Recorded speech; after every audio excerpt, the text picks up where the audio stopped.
प्रार्थना घेऊया. वसुदेवसुतं देवं कंसचाणूरमर्दनं देवकी परमानन्दं कृष्णं वन्दे जगद्गुरुं श्रीकृष्णं वन्दे जगद्गुरुं श्रीकृष्णं वन्दे जगद्गुरुं. जय श्रीकृष्ण सर्वांना. मूकं करोति वाचालं पङ्गुं लङ्घयते गिरिं यत्कृपातमहं वन्दे परमानन्दमाधवम्. शुक्रवारी दादा आपण हा हो त्याच थोडस तो प्रश्न होता ना, आत्मा परमात्मा. हो हो हो त्याचा तर आपण आज मला एक हो आपल्या विवेचनांमध्ये एक सांगितलेलं मला आठवलं थोडस, हो की त्यांनी सांगितलं होतं की परमात्मा म्हणजे सगळ्यात सुपर हो पॉवर, असं हो म्हणजे सगळ्यात मोठं. आणि आपल्यामध्ये ज्या लिव्हिंग गोष्टींमध्ये अंश आहे हो तो आत्मा. आणि इंडिव्हिज्युअल व्यक्तीमध्ये जेव्हा तुम्ही म्हणालात ना की मन बुद्धी हे अटॅच्ड होतं सूक्ष्म हो हे, तेव्हा तो जीवात्मा होतो. अगदी बरोबर अगदी बरोबर. म्हणजे जीवात्मा, आत्मा आणि परमात्मा असे तीन त्यांनी हो तेव्हा आपल्याला सांगितलं होतं. हो आता ते इंडिव्हिज्युअल याचं मन बुद्धी अटॅच झालं की तो त्या शरीराचा जीवात्मा होतो. अगदी बरोबर. आता आणि निघताना मृत्यू समयी तो जीवात्मा बाहेर निघतो हो सूक्ष्म शरीराबरोबर. बरोबर. आता वास्तविक आत्मा हे जीवात्मा आणि परमात्म्यातलं एकच जे तत्व आहे ते आत्मस्वरूप आहे. तर त्यामुळे हो आपण जे म्हणतो की आपण अंश आहोत ते कुठपर्यंत, की जोपर्यंत ते घटाकाश जे आहे, म्हणजे आता आपण मागच्या वेळी उदाहरण पाहिलं की एक समजा आपण पाण्याचा घडा आकाशात ठेवला असं उदाहरण पाहिलं. आता वेगळं थोडंसं समजायला सोपं जाईल असं आपण एक उदाहरण घेऊ. एक पाण्याचा छोटासा घडा आहे आणि तो आपण समुद्रात बुडवून ठेवला. तर आता समुद्रात बुडवून ठेवला तर त्याच्यातलं पाणी जे आहे ते घड्यापुरतं लिमिटेड आहे का? तर नाहीही आणि हो सुद्धा. दिसताना दिसतंय ते घड्यात तेवढंच पाणी राहिलंय, पण ते पाणी पण म्हणजे समुद्राच्या पाण्यातलाच तो भाग आहे. त्यामुळे म्हटलं तर ते तेवढंच पाणी आहे, म्हटलं तर तो सगळा समुद्र आहे. तर तसं आत्मतत्व जसं आकाश, आकाश आपल्या शरीराच्या आतही आहे, बाहेरही आहे, सर्वत्र आहे. तर त्यामुळे आपल्या शरीराच्या आत आकाश लिमिटेड झालं का? तर आपल्याला वाटतंय लिमिटेड झालं जोपर्यंत, तोपर्यंत आपण अंश हा शब्द प्रयोग करतो.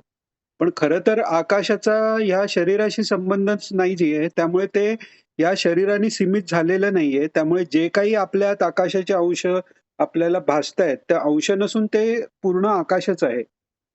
आणि परमात्मा तर आकाशालाही व्यापणार आहे. त्यामुळे त्या ह्याच्यात तर तो भाग असा आहे, की त्याचा अंश आणि पूर्ण असाही भाग होऊ शकत नाही. ते एक सलग एकच स्वरूप परमात्म्याचं आहे. आता या बाबतीत म्हणजे जसं आपण जीवात्मा म्हणतो, तसं परमात्मा म्हणतानाही त्याचं जीवात्मा म्हटला की तो अल्पज्ञत्व आलं त्याला. हे विशेषण लागलं. अल्पज्ञ आहे. परत त्याचा जो विस्तार आहे तोही अल्प आहे. म्हणजे सीमित शरीर असलेलं आहे. आणि अल्पकाळ टिकणारा हे पण झालं. आणि परमात्मा आहे तो सर्वज्ञ आहे, सर्वसाक्षी आहे, सर्वत्र आणि सर्व काळी आहे. हे परमात्म्याची विशेषणं झाली. तर परमात्म्याची विशेषणं जेव्हा बाजूला करू आणि जीवात्म्याची विशेषणं म्हणजे त्याच्यावर लागलेले काही जे अध्यास आहेत ते बाजूला केलं, तर उरलेलं जे तत्व आहे ते एकच सच्चिदानंद तत्व आहे. असा त्या तत्वमसी शब्दाचा अर्थ हो होतो. तर आता त्याच्यासाठी वेगवेगळ्या लक्षणं सांगितलेल्या आहेत. म्हणजे आता तत्वमसी हे जसंच्या तसं घेता येत नाही. जसंच्या तसं घेतलं तर कसं होईल? आज मी ज्याला तत् म्हणतोय किंवा आज किंवा अहम ब्रह्मास्मी मध्ये मी ज्याला अहम म्हणतोय त्याच्यात माझा अहम अजून शुद्ध झालेला नाहीये. तर त्यामुळे हे घेताना एक म्हणजे वाक्याचा अर्थ करताना काही लक्षणा सांगितलेल्या आहेत. लक्षणा म्हणजे वाक्याचा अर्थ लावण्याच्या पद्धती. तर त्याच्यात एक लक्षण आहे, त्याला म्हणतात जहद लक्षणं किंवा जहल लक्षणं असंही म्हणतात. जहद आणि लक्षणाची संधी, जहल लक्षणं. तर त्या लक्षणेत कसा अर्थ करतात, की अ, समजा आपण म्हटलं, की गंगायाम घोषा असं उदाहरण दिलंय वेदांतात. म्हणजे गंगेवरचा घोडा म्हणजे काय गंगेच्या पाण्यावर नाही, तेव्हा आपण गंगा हा त्याचा शब्द बाजूला करून त्याचा तीर हा अर्थ घेतो आणि त्याच्यावर तो गोठा आहे असं धरतो. पण तसं जर ह्याला लावायचं बघितलं, तर मग जीवात्मा परमात्मा नाही त्याच्यापेक्षा वेगळा काहीतरी अर्थ होईल. त्यामुळे ती लक्षणं इथे लागत नाही पूर्णपणे. दुसरी एक लक्षण आहे त्याला म्हणतात अजहल लक्षणा. म्हणजे त्याच्यात समजा एक अ, आपण एखादा मुलाला म्हणतो, "छोटू पळाला." आता छोटं असणं हा आकार आहे. छोटू पळाला किंवा समजा पांढरा एखादा घोड्यांची रेस आहे. त्यातला एक घोडा पांढरा आहे. बाकी वेगवेगळ्या रंगाचे आहे. तर पांढरा पळाला म्हटल्यावर जसं आपल्याला पांढरा घोडा पळाला असं दिसतं, त्या लक्षणेला म्हणतात, की एक गुण सांगितल्यावर तो गुण ज्याच्यात आहे त्याचा सर्वार्थाने आपण अख्खाच्या अख्खा ॲक्सेप्ट करून तो अर्थ घेतो. तर तेही पूर्णपणे इथे लागत नाही. म्हणून तत्त्वमसी शब्दाचा अर्थ करायला जहल लक्षणा घेतात. म्हणजे अ, काही जे त्यांच्यातले विरोधाभासी गोष्टी आहेत, तो तो भाग बाजूला सारून जे गोष्टी आहेत, तो लक्षार्थ घ्यायचा. म्हणजे काय? तर जीवात्म्याचं अल्पशक्तिमत्व कारण हे भासच आहेत. म्हणजे जीवात्मा असणं हा भासच आहे. परमात्मा हा परब्रह्म जे आहे ते त्याच्या लीलेनी परमात्मा स्वरूप होतं. त्यामुळे तो भास नाहीये. पण मग त्याचे जे गुण आहेत, ते जीवात्म्यात आपल्याला कंपेअर केला, जीवात्म्याचं जीवात्मत्व घेतलं, तर ते कंपेअर करायला काही राहत नाही. म्हणजे सर्वज्ञत्व जीवात्म्याला लावता येतं का? नाही लावता येत. तर म्हणून पहिल्यांदा लक्षणा करताना काय म्हणतात, की परमात्म्याचं सर्वज्ञत्व, सर्वसाक्षित्व, सर्व व्यापकत्व, सर्व कालात राहणं अ, ही जी त्याची शक्ती आहे, ज्ञानशक्ती, इच्छाशक्ती आणि क्रियाशक्ती ह्या जीवात्म्याच्या अल्प आहेत, परमात्म्याच्या अनंत आहेत. तर त्या बाजूला ठेवला तर तत्व जे आहे ते सच्चित आनंद तत्व ते एक आहे. हे एकदा लक्षात आलं, की त्याच्या पुढेही भगवंताचे जे सर्वज्ञता, सर्वसाक्षित्व आहे, ते त्याचं सच्चिदानंदत्व भंग न होता आहे, हे जेव्हा कळतं, तेव्हा ते पराभक्तीच्या लेव्हलला जातं. मग ते वासुदेवच सर्व म्हणजे तत्त्वम असा फरकही त्यात राहत नाही. तर असा तो भाग आहे. म्हणजे खरं तर जीवात्मा, परमात्मा हा भेद नाहीच आहे. तो सच्चिदानंद रूपच दोन्ही आहेत. तरीही जरी असलं, तरी आज जो अध्यास झालेला आहे, त्या अध्यासानी आपण स्वतःकडे जे बुद्धी आपण आहोत किंवा जे आपण मन आहोत किंवा शरीर आहोत असं जे वाटतंय, ते जोपर्यंत वाटतंय, तोपर्यंत आपण त्याचे अंश आहोत ही बुद्धी ठेवून भक्ती करणं हे जास्त चांगलं आहे आणि जेव्हा तो अनुभव येईल, तेव्हा त्या सागरातलेच एक बिंदू किंवा आपण मगाशी जे उदाहरण घेतलं, की तो घट सागरात बुडवलेला आहे. तर आत-बाहेर पाणी तेच आहे. पण तरीही तो घट जर फुटला, तर मग अंश आणि पूर्ण असा काही भेदच राहत नाही ना, तिथे एकच समुद्र राहतो. याचा मी अंश ब ब ब आहे म्हणायला त्या भगवंताचे भाग होणं आवश्यक आहे, जे सच्चिदानंद स्वरूपात शक्य नाही. ते एकसंघ, एकच सलग सगळीकडे आहे.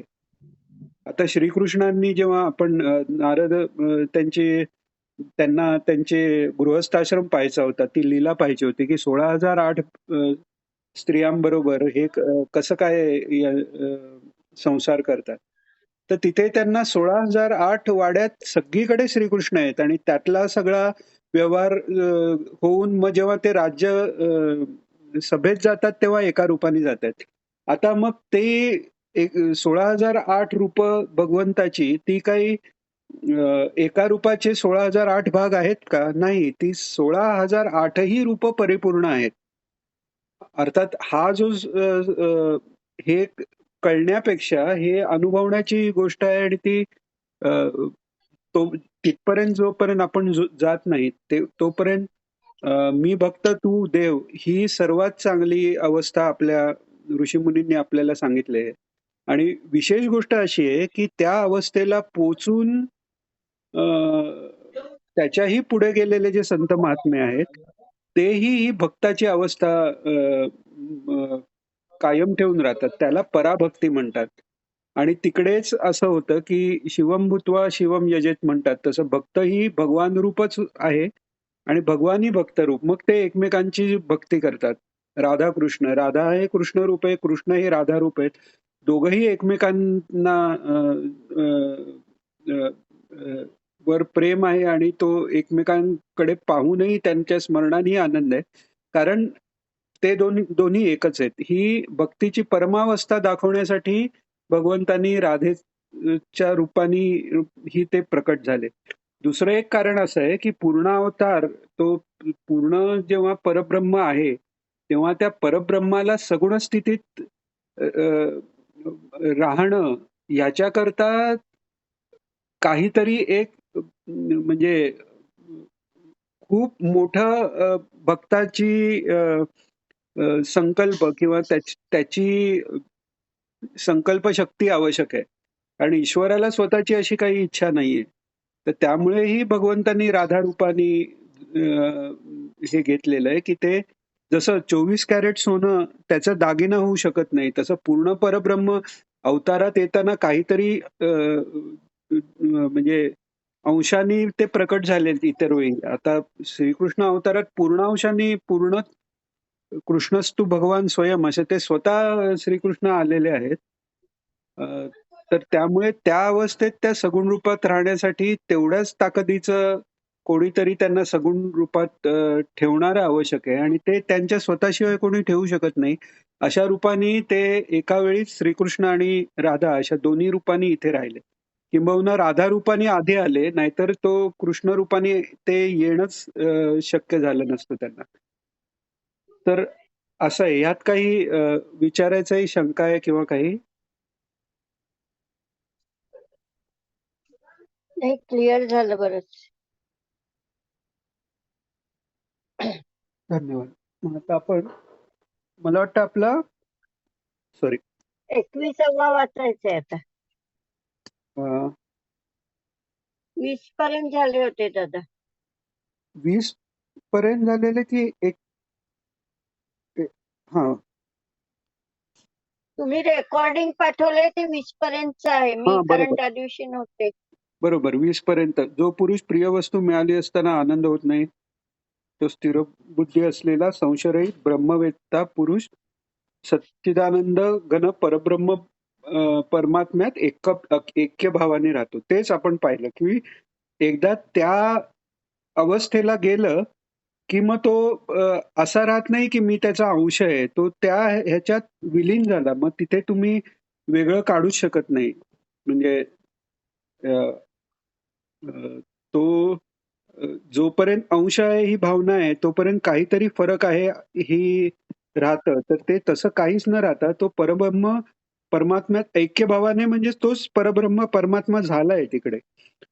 गोपींच्या बाबतीत असं सांगतात, की त्यांना जेव्हा डोळे उघडले, की सगळीकडे श्रीकृष्ण लीलांचं स्मरण आहे.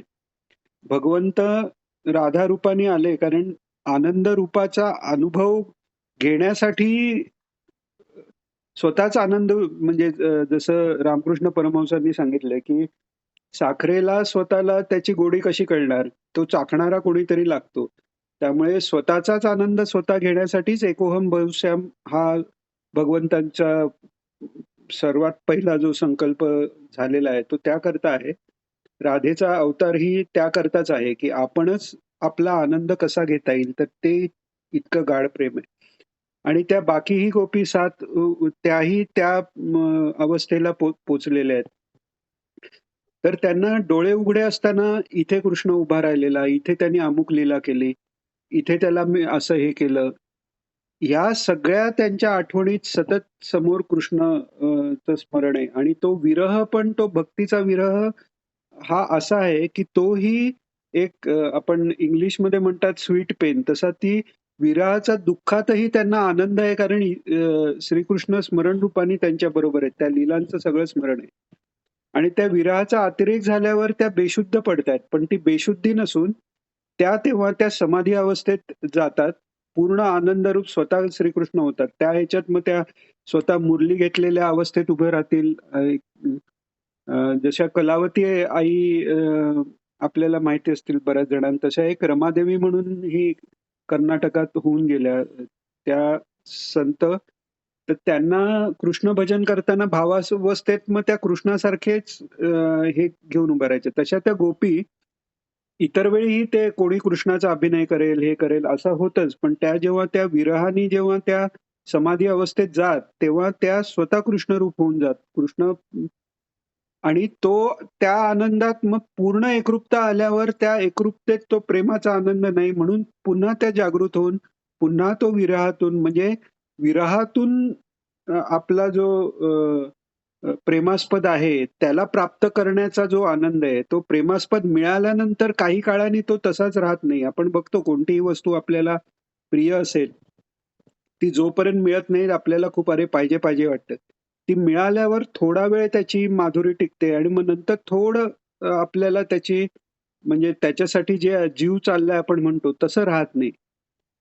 तर त्यामुळे गोपींची अशी अवस्था आहे की त्या विरहा अत्यंत पराकोटीच्या विरहातनं तो पूर्ण आनंद प्राप्त होणं, त्याच्याशी एकरूप होणं. मग पुन्हा तो आनंद उपभोगण्यासाठी पुन्हा द्वैतात येऊन कृष्ण कुठे दिसत नाही, इथे उभा राहिलेला पुन्हा त्याच सायकलमध्ये जाऊन पुन्हा तो त्या अनुभव हे करतायत. तर ते अशी ती स्थिती गोपींची म्हणा किंवा जे पराभक्त जे संत महात्मा आहेत त्यांची आहेत. आणि म्हणूनच नाथ महाराज किंवा ज्ञानेश्वर माऊलींसारख्या संतांनीही काही त्यांच्या अभंगातनं गोपी भाव धारण करून श्रीकृष्णांची भक्ती केली.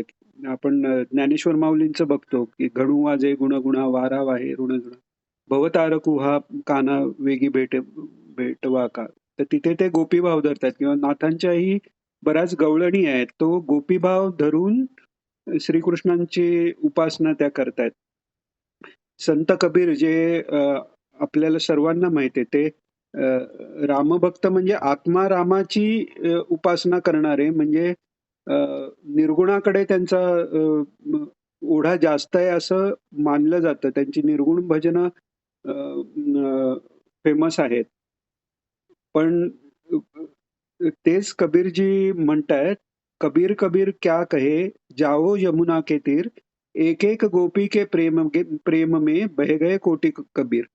तर अशी ती गोपींची अवस्था आहे की त्या प्रपन्नत्वात म्हणजे गोपी गीतात पण ते पाहता येईल की त्या कृष्णांच्या पायाला तुम्ही चालताना तुमच्या पायाला काही लागू नये त्यामुळे आमच्या अंगावर तुम्ही पाय देऊन जा वगैरे अशा पद्धतींची त्यांची प्रपन्नता आहे की स्वतःच्या सुखाकडे लक्ष नाही. तो प्रेमास्पद जो भगवंत आहे त्याच्यासाठी सगळं शरीर, मन, वाणी, बुद्धी सगळं त्यांनी ओवाळून टाकलेलं आहे. तर अशा अवस्थेला गेल्यावर ते एकरूपत्व येतो आणि मग तो त्यात नित्य स्थित जातो. एकदा त्या परावस्थेला पोचला किंवा पराभक्तीला पोचला की मग त्या महात्म्यासाठी जे भगवंताचं ते भगवत स्वरूप झाल्यामुळे मग केवळ जसं तुकाराम महाराज म्हणतात, आता उरलो उपकारापुरता एवढंच त्यांचं कार्य त्याच्याकरताच ते शरीर घेऊन राहतात. किंवा ज्ञानेश्वर माऊलींनी पण हे केलंय, जे खळांची व्यंकटी सांडो त्या सत्कर्मी रती वाढो भूत परस्परे पडो मैत्र जीवांचे दुरितांचे तिमिर जावो विश्व स्वधर्म सूर्य पाहो. हे आपण 7व्या आणि 8व्या दुसऱ्या अध्यायाच्या 4थ्या अध्यायाच्या याच्यात पाहिलं की तर मग त्यांचा स्वाभाविकपणे ते त्यांना काही बरेच जण म्हणतात जर संत आत्मपदाला पोचले आणि हे संसारातनं बाहेर पडले मग दया वगैरे हे तरी कशाला ती तरी अटॅचमेंट कशाला. तर ती त्यांची अटॅचमेंट नाहीये. ते भगवत स्वरूप झाल्यामुळे भगवंत जसा सुहृदः सर्व भूतानाम आहे, तसे हे महात्मे सुहृदः सर्व भूतानाम होतात आणि त्यांचा तो स्थायी भाव होतो. म्हणजे अ, तो आपोआपच ज्यांना जे ज्यांना ज्यांना जशी जशी आवश्यकता आहे त्याप्रमाणे अध्यात्मात वर नेण्याचा त्यांचा आपोआप स्थायी भाव बनतो.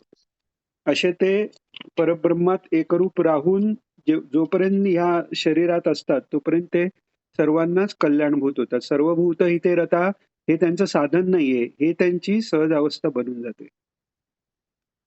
21वा घ्यायचंय. निराशीर्यत चित्तात्मा त्यक्त सर्व परिग्रहः शारीरं केवलं कर्म कुर्वन्नाप्नोति किल्बिषम्. काही कोणता घेतला तुम्ही? अरे सॉरी सॉरी दादा, मी चुकून पान माझं चूक हे झालं. हरकत नाही. सॉरी. 5वा अध्याय चालू आहे आपला, बरोबर आहे. 5वा अध्याय 21. बाह्य स्पर्शेष्व सक्तात्मा विन्दत्यात्मनि यत् सुखं स ब्रह्मयोगयुक्तात्मा सुखमक्षयमश्नुते. वा. आता हे यांनी ब्रह्मज्ञानानी कशी अवस्था आहे हे भगवान सांगतायत की बाह्य स्पर्शेश्व सक्तात्मा. आता इथे बाह्य स्पर्शेश्व सक्तात्मा म्हणजे बाह्य स्पर्शापुरती आसक्ती असं नाहीये की बाह्य विषयांच्या, म्हणजे जेव्हा बऱ्याच वेळा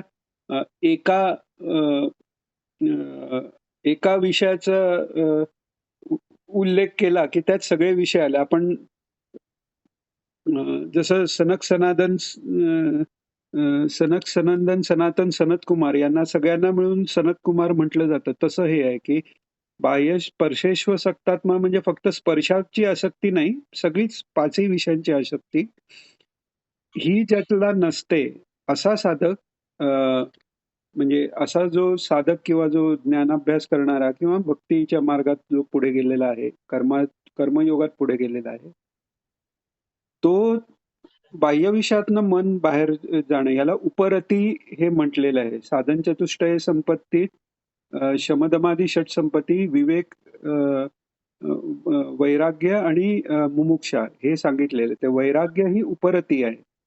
तर उपरती म्हणजे वर, म्हणजे म्हणजे जवळ, ईश्वराच्या जवळ रती म्हणजे ईश्वरावरची जेव्हा रती वाढते तेव्हा बाकी विषयांबद्दलची आसक्ती त्याची कमी होते. आपण आता गोपींच्या विषयी पण तेच पाहिलं. डोळे उघडे असताना त्यांना बाह्य विषय दिसत नाहीयेत. बाह्य सगळं जे जग आहे तिथे कृष्णच्या कोणत्या कोणत्या लीला झाल्या हे स्मरण सोडलं तर त्यांच्या दृष्टीने बाकी त्याला काहीच महत्व नाहीये. जगातल्या सगळ्या गोष्टींना त्यांच्या दृष्टीने महत्व आहे. ते काय आहे की ह्या जगात तो ह्या परिसरात तो परमात्मा आमच्या बरोबर राहिला, हे ते आहे. गोपींना कृष्ण पूर्ण परब्रह्म आहे त्याची पूर्ण जाणीव आहे. आपण मागेही पाहिलं की गोपीगीतात त्या म्हणतात की न खलु गोपिका नंदनो भवान अखिल देहीनाम अंतरात्मद्रुक. म्हणजे तुम्ही फक्त नंद आणि गोपिका म्हणजे यशोदा यांचे फक्त पुत्र नाही आहात, तर अखिल देहीना ज्यांनी ज्यांनी देह धारण केलाय, म्हणजे दगड झाला तरी तोही एक देह आहे. या दृष्टीने चर अचर सगळे जे देहधारी आहेत त्यांचा अंतरात्मा तुम्ही आहात, अशी ती हे ते गोपीगीताच्या सुरुवातीलाच 5व्या-6व्या काही कडव्यात आलेला आहे हा. तर असं त्यांना सगळीकडे एक तर ईश्वर दिसला तर बाह्य गोष्टी त्या आहेत, नाही दिसला तर त्या विरहाच्या याच्यात अंतर्मुख होऊन मग त्या आनंदाला प्राप्त होतात. तसा हा साधक जेव्हा आत्मानंदाची गोडी लागली, त्याचा जाणीव झाली, साधन चतुष्टयानी ज्ञानाची तयारी झाली, गुरुकडनं उपदेश मिळाला आणि ते ज्ञान आत प्रकट झालं म्हणजे त्याचा अनुभव यायला लागलाय. त्यामुळे बाहेरची आसक्ती तर गेलीच आणि तो आत्मस्थित झाल्यावर ती आत्मस्थितीच आनंद रूप असल्याने त्याला तो आनंद प्राप्त झाला. आणि त्यामुळे सच्चिदानंद परब्रह्माच्या ध्यानात झालेला पुरुष तो ब्रह्मरूपच होऊन जातो. त्यामुळे तो अनंत अक्षय अशा आनंदाचा अनुभव घेतो. सुखमक्षय मश्नुते म्हणजे अक्षय सुख प्राप्त करून घेतो असं सांगितलं. 22वा. ये हि संस्पर्शजा भोगा दुःखयोनय एव ते आद्यन्तवन्तः कौन्तेय न तेषु रमते बुधः. बर वा. आता ह्याचं कारण ते सांगतायत की अ, सगळे जे सुखाचे जे आपण विषय मानतो, जे सर्वसाधारण जीव मानतात किंवा इव्हन साधकाच्या प्राथमिक अवस्थेतही आपल्याला त्या सुखापासून लांब राहता येत नाही. ते आपल्याला कोणत्यातरी संस्पर्शजा म्हणजे स्पर्शाच्या योगाने म्हणजे पुन्हा इथे स्पर्श म्हणजे नुसतं स्पर्श असा नाही की इथे स्पर्श याचा अर्थ ते विषय म्हणजे त्या तन्मात्रा विषय जे आहेत ते विषय आणि त्या विषयांचा अनुभव घेणारे इंद्रिय यांचा जेव्हा संयोग होतो तेव्हा तो त्या विषयाचा अनुभव आल्यावर आपल्याला आनंद प्राप्त होतो असा जो भास आहे त्याच्याबद्दल ते सांगतात की विषय आणि इंद्रिय म्हणजे चांगलं पाहायला मिळालं, चांगलं ऐकायला मिळालं, चांगला स्पर्श मिळाला किंवा चांगलं चव लागली यांनी आपल्याला आनंद होतो. आपलं प्रिय व्यक्ती दिसली, प्रिय व्यक्तीचं बोलणं ऐकलं, स्पर्श तर यांनी आपल्याला आनंद होतो. म्हणजे हा विषयाचा त्या इंद्रियाशी झालेला संयोगाने स्पर्शाने आनंद होतो असा आपल्याला भास होतो. मागे आपण पाहिल्याप्रमाणे कोणताही आनंद केव्हा होतो की विचार जिथे थांबतात, दोन वृत्तीच्या मधली जी गॅप आहे निर्विचार स्थिती ती जेव्हा जास्त काळ राहते तेव्हा ती आनंदाची अनुभूती आपल्याला बाहेर येते. ती असतेच आत, पण ह्या विचारांमुळे ती झाकलेली असते, ती बाहेर येते. तर एखादी हवे असलेली गोष्ट मिळाल्या तिचं हवेपणाचे जे विचार आहेत किंवा ती जी मनाला आसक्ती ती लागून राहिली ती क्षणभराकरता ती आसक्ती नष्ट होते. कारण ती म्हणजे जसं आपण एखादं पक्वान्न आपल्याला बरेच दिवस अरे हे मला आवडतं खायला नाही मिळालं, एखाद्या दिवशी मिळालं, पोटभर अगदी खाल्लं, त्याच्यानंतर अजून देतो म्हटल्यावर पण आपण नको म्हणतो. कारण आपण त्याला म्हणतो आता मी तृप्त झालो. तर खरं तर ती तृप्ती ते खाऊन झालेली नसते. त्याच्या संबंधी जी आपली आसक्तीयुक्त जे संकल्पयुक्त विचार आहेत ते त्या क्षणी थांबतात आणि ती निर्विचार स्थिती आहे त्यातनं तो आनंद येत असतो. तर त्यामुळे ते सोडून तो आनंद ह्या विषय सुखाने मिळतोय, विषयांचा इंद्रियाशी संयोग झाल्यामुळे मिळतोय असं जे वाटतं तर त्याच्याकरता एक बघायला पाहिजे. तर तो जरी आपण क्षणभर म्हटलं की ठीक आहे त्याच्यामुळे तात्पुरता तरी आनंद मिळतोय, पण त्याच्यात दोष असा आहे की तो टिकणारा नाहीये. तो आनंद मिळायला सुरुवातही होते जशी तसा तो संपतोही. तो क्षणभंगूर आहे. काही आनंद थोडा जास्त काळ राहतील पण ते कायमचे नाहीयेत. आणि ह्या ब्रह्म स्वरूप झालेल्या महात्म्याला जो आनंद आहे तो सत चित्त आनंद आहे. म्हणजे सत म्हणजे तो सर्व काळी सर्वत्र सर्व काळी असणारा, चित्त म्हणजे ज्ञान आनंद म्हणजे त्याची जाणीव ही आहे. कारण गाढ झोपेतही तोच आनंद आहे पण त्याची आपल्याला जाणीव नाही कारण तिथे चित्त हा जो भगवंताची जी गुणधर्म आहे तो तिथे व्यक्त नाहीये. कारण तो तमोगुणाने झोपेने तो झाकला गेलेला आहे. त्यामुळे तो आनंद तिकडे असून त्याची जाणीव नाहीये. तर आनंद सर्व काळी सर्वत्र असणं, त्याची जाणीव असणं हे सगळं मिळून तो सच्चिदानंद परमात्म्याचा जो अनुभव आहे तो फक्त ह्या ऐक्यभावाने स्थित असलेल्या 21व्या श्लोकात जसं बघितलंय ब्रह्मस्वरूपाची त्यालाच मिळतो. आणि त्यामुळे जे बुधा म्हणजे जे बुद्धिमान आहेत ते या भोगात म्हणजे विषयाच्या भोगात अडकून राहत नाही. ते न तेषु रमते बुधा. आता म्हणजे बुद्धिमान विवेकी पुरुष जरी समजा आत्मज्ञान अजून झालेली नाहीये तरी ईश्वराने आपल्याला एक बुद्धी दिलेली आहे. ती बुद्धी जर आपण शास्त्रानुकूल बनवली, तस्मात् शास्त्रम प्रमाणं ते प्रमाणे नेली. सत्पुरुषांच्या सांगण्याप्रमाणे जर आपण ती बुद्धी नेली, तर त्या बुद्धीत आपल्याला हळू हे लक्षात येतं, की हे जे आपल्याला बाह्ययानी आनंद मिळतोय, तो काही खरा नाहीये. खरा आनंद आहे जो तो आत्मस्वरूपातच आहे.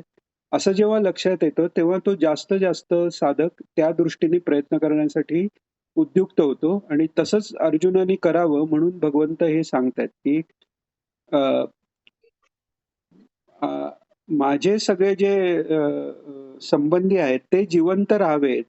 हा पण माझ्या मनाचा एक विषयच आहे ना. म्हणजे मला ते दृष्टीला पडावेत, समोर पडावेत. कारण आत्मा तर मरत नाहीत. म्हणजे तुम्हाला ठराविक पंचमहाभूताच्या ठराविक आकारात ते पाहिजेत. हे हे पण एक अ, विषय सुखच झालं. तर त्यात तू अडकू नकोस हेही भगवंत त्याला ह्यातनं सुचवतायत. आणि इथे पुन्हा ते कौंतेय त्याला म्हणतायत. म्हणजे कुठून तरी त्यांना जेव्हा ते कौंतेय म्हणतायत, तेव्हा त्यांना कुठेतरी तुझा माझ्याशी असाही संबंध आहे हेही जाणून देतायत. आणि स्वतः म्हणजे कुं कुंतीचं म्हणजे त्याच्या स्वतःच्या आईचं जे अ, पूर्ण आयुष्य आहे किंवा पूर्ण त्यांची त्याग हाच त्यांच्या जीवनाचा पूर्ण मंत्र आहे. अशा त्यांच्या आईचीही त्याला आठवण करून देतात. अ, महाभारत सगळं झाल्यानंतर भगवंत जेव्हा जायला निघाले, तेव्हा कुंतींनी त्यांना विनंती केलेली आहे, की काही दिवस अजून थांबा. त्यावेळी कुंतींनी केलेली प्रार्थना आहे, ती आपल्याला करावीशी सुद्धा वाटणार नाही. अशी ती प्रार्थना करते, की विपदा संतु म्हणते म्हणजे विपदाच असून देत आमच्यावर. का तर विपदा आमच्यावर असतील तर तुमचं स्मरण होईल आणि विपदा आमच्यावर असतील तरच तुम्ही आमचं काळजी करून आम्हाला भेटायला याल. कारण वनवासात होते किंवा द्रौपदीवर संकट आलं. नंतर पुन्हा ते दुर्वास महर्षी शिष्याने घेऊन खायला आले, तेव्हा पुन्हा द्रौपदीने प्रार्थना केली. अशा वेगवेगळ्या समयी अतिशय संकटाच्या वेळी तुम्ही आमच्या जवळ येता. त्यामुळे आमच्यावर संकट असून देत. म्हणजेच काय आहे, की बाह्य जे सुखाची कल्पना आहे, त्याच्या विरुद्ध आम्हाला मिळून दे, ही कुंतीची मानसिक अवस्था आहे. कुंती ही काही साधी स्त्री नाहीये. ती अ, अ, फार मोठी भगवंताची भक्त आहे. आपला हा फक्त भाचा आहे असं नाही. ते परब्रह्म, परमात्मा आहे याची कुंतीला पूर्ण जाणीव आहे. आणि म्हणून ती अशा प्रकारची जी कुंती आहे, तिचा तू मुलगा आहेस हे पण ते त्याला जाणून देतात. त्यामुळे तू बुधः म्हणजे तू बुद्धिमान असणं आणि विवेकी असणं हे अपेक्षित आहे तुझ्याकडनं. ही तुझी जबाबदारी आहे असंही भगवान त्यांना जाणवून देतात. तर 23वा घेऊया. शक्नोति हैव यः सोढुम् प्राक्शरीरविमोक्षणात् कामक्रोधोद्भवं वेगं स युक्तः स सुखी नरः. वा. आता आधी 21व्या श्लोकापर्यंत जो परब्रह्माची प्राप्ती झालेला महात्मा कसा आहे ते सांगितलं. 22व्या श्लोकात विवेकी जो पुरुष आहे म्हणजे कदाचित त्याला नुसतं परोक्ष ज्ञान झालेलं आहे. अजून त्याला तो आत्मानंदाचा अनुभव आलेला नाहीये. पण तरीही जसं हे सांगतात की भगतसिंग, सुखदेव, राजगुरू हे केवळ नैनैन चिंदन्ति शस्त्राणि नैनं दहती पावका या श्लोकाचं स्मरण करून त्यावर विश्वास ठेवून हसत हसत फाशीला सामोरे गेले. आता तिथे तो त्यांना आत्मानुभव वेगळा आलेलाही नाहीये. पण ती श्रद्धा म्हणजे श्रद्धावान लभते ज्ञानम म्हणजे अशा पद्धतीने ते त्या क्षात्रधर्माला हसत हसत पुढे गेलेत. नक्कीच त्यांना मुक्ती प्राप्तच झालेली असणार. तर तिथे ती अवस्था प्राप्त व्हायच्या आधीही विवेक करून त्याप्रमाणे दृढनिश्चयी झाल्यामुळे ते त्या अवस्थेला पोहोचू शकले, की त्यांना फाशीचं भयच नाहीये. तर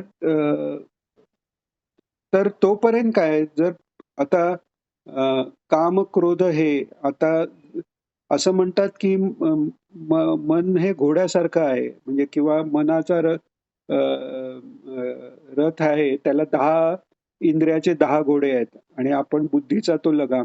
पण तो लगाम कायम ओढूनही चालत नाही. पूर्ण सुट्टा सोडूनही चालत नाही. तर तो त्याला थोडं-थोडं हळू-हळू असा आवर घालायला लागतो. तर आपण जर आत्ता ह्या परिस्थितीत म्हटलं, की मी कधीच रागवणार नाही किंवा कधीच मला मनात इच्छा उत्पन्न होणार नाही. तर हे शक्य नाहीये कारण मनात इच्छा उत्पन्न होतायत. त्या उत्पन्न झाल्या आणि त्याचं नाही त्याच्याप्रमाणे त्याच्या विरुद्ध कोणी वागलं किंवा त्या नीटपणे हे नाही झाल्या, तर कामापासून क्रोध हे सगळी ती लाईन सुरू होते. तर म्हणून जो विवेकी बुद्धिमान जो साधक आहे, त्यांनी काय करायचं, की शक्नोती हैव यः सोढुं प्राक् शरीर विमोक्षणात. म्हणजे आत्ता हे शरीर संपण्याआधी किमान इतकं तरी त्यांनी करावं. काय करावं? तर कामक्रोधोद्भवं वेगं सयुक्तस्स सुखी नरा. म्हणजे काम आणि क्रोधाचा वेग आवरा. एवढंच ते म्हणतायत.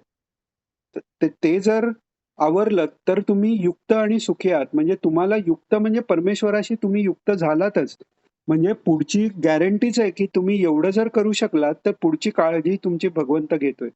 म्हणजे जरी मनात काम उत्पन्न झाला, जरी क्रोध उत्पन्न झाला आणि यासाठी धर्माची आवश्यकता कशासाठी आहे? हल्ली एक फॅड आलेलं आहे, की आम्ही रिलिजियस नाही आहोत, स्पिरिच्युअल आहोत. ही स्वतःलाच स्वतः धोका देण्याची एक पद्धत आहे, की कोणतेही नियम पाळायचे नाहीत, काहीही करायचं आणि फक्त मी कधीतरी अ, अ, स्वतःच्या कल्पनेच्या राज्यात जाऊन मला हे अनुभव झाले, ते अनुभव झाले असं एक फॅड आलेलं आहे. लोकांना थोडक्यात तो ग्रॅटिफिकेशन मिळवायचं. योगला योगा म्हणतात आणि ते आसनापुरतं ते झालं की योगा. तसं नाहीये ते. तर आत्ता कसं आहे, की लोकांना पापाचरण चालू आहे, त्याची जी लाज आहे, तर त्याच्या बरोबर मी काहीतरी परमार्थ करतोय, हे समाधान मिळवण्याकरता काहीतरी एक करायचं, या दृष्टीने परमार्थ चालतो, तर तो उपयोगी नाहीये. आपल्या धर्माप्रमाणे जेव्हा आपलं आचरण घडेल, तर धर्म याकरताच आहे, की कामक्रोधोद्भवं वेगम तो आवरण्याकरता धर्माची चाकोरी आहे. म्हणजे जसं आपण मागे बघितलं, की यज्ञशिष्ट अन्न खावं. तर पूर्वी जे यज्ञात जे आता अश्वमेध यज्ञात अश्वाची आहुती आहे. तसं बाकीही प्राण्यांची आहुती. तर यज्ञशिष्ट म्हणून क्षत्रियांना ते मांस खाणं अलाउड होतं. म्हणजे काय? मांस खाण्याची त्याची जी वृत्ती आहे, त्याचा वेग आवरला गेला. कारण ते ईश्वराचे यज्ञ करून म्हणजे एवढे सगळं खटाटोप करून, एवढं करून मग नंतर तुम्हाला ते खायला अलाउड आहे. पूर्ण जर त्याला विरुद्ध केलं, जसं जैनांचं आहे, की अ, अ, वृषभदेवांची परमहंस अवस्था पाहून ती कॉपी करून तुम्ही ज्याचे विषय गेलेले आहेत त्यांना जर मुनी बनवलं, तर ते विषयांपासून दूर राहूच शकणार नाहीत. त्या उलट जर आपल्या धर्माप्रमाणे, की धर्माविरुद्ध भूतानां कामोस्मी भरतर्षभ. म्हणजे तुमचा जो ज्याही इच्छा आहेत, त्या धर्माच्या माध्यमातून तुम्ही जेव्हा पुऱ्या करता, तेव्हा तुम्ही त्यांचा वेगही आवरता. तेव्हा ते करताना जी पद्धत धर्माने सांगितली त्याच पूर्ण त्या पद्धतीत ईश्वराची उपासना आणि ईश्वराप्रित्यर्थ यज्ञरूपाने ते भोगाची प्राप्ती होत असल्यामुळे तो युक्त राहतो आणि तो नर सुखी राहतो. असं सांगितलेलं आहे. आता आपण 23वा झाला, पण प्रार्थना घेऊ आणि आज करता थांबू. योगेशं सच्चिदानन्दं वासुदेवं व्रजप्रियं धर्मसंस्थापकं वीरं कृष्णं वन्दे जगद्गुरुं. श्रीकृष्णं वन्दे जगद्गुरुं. श्रीकृष्णं वन्दे जगद्गुरुं. जय श्रीकृष्ण सर्वांना.